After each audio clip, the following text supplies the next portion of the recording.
ती रक्ताची जरी नसली तरी ती खूप जिव्हाळ्याची होऊन जातात. ते म्हणजे मैत्रीचं नातं. प्रत्येक सुखदुःख सांगण्याचे योग्य ते नातं असतं. एक वेळेला आपण रक्ताच्या नात्याजवळ एवढं आपण मनातलं बोलू शकत नाही, तेवढं आपण मैत्रिणीजवळ बोलतो.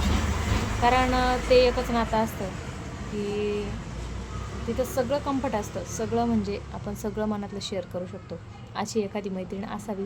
आणि आज फ्रेंडशिप डे त्यानिमित्तानं म्हटलं थोडंसं 2 शब्द बोलावं. कारण वर्गात एवढ्या सगळ्या मैत्रिणी होत्या आणि आता मोबाईलच्या कॉन्टॅक्ट लिस्टमध्ये क्वचित काही आहे, त्यांच्याजवळ आपण सगळं काही बोलायचो. मनातलं सगळं सुख दुःख, घरात काय घडलं किंवा माझ्यासोबत शाळेत येताना काय झालं, भरपूर साऱ्या गोष्टी बोलायचो.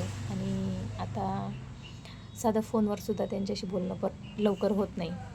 कोणी सून बनलं, कोणी पत्नी बनलं, कोणी आई बनलं. प्रत्येक ज्याच्या त्याच्या वेगळ्या झाल्या. माहीत नाही ते कुठे गेलेत. प्रत्येक ज्याच्या त्याच्या आयुष्यामध्ये सेट झालं आणि प्रत्येकजण बिझी झालं. लहानपणी घड्याळ नव्हतं, पण वेळ प्रत्येकाकडे होता. आणि आता घड्याळ आहे, पण वेळ कुणालाच नाही. प्रत्येकाच्या हातात मोबाईल आहे, पण मैत्रिणीला किंवा कोणाला फोन करायला वेळ कोणाकडेच नाही. प्रत्येकजण आयुष्यात एवढा बिझी आहे. आणि फ्रेंडशिप डेच्या दिवशी काय वर्षभरच त्या नात्याची म्हणजे दररोज आठवण येते. सगळ्या गोष्टी आठवतात, पण वेळ नसतो. त्यामुळं कोणीच कोणाशी जास्त संपर्क साधण्याचा प्रयत्न करत नाही.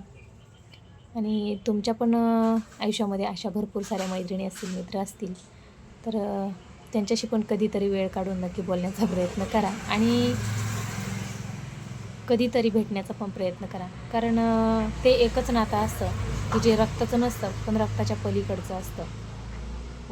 Happy friendship day.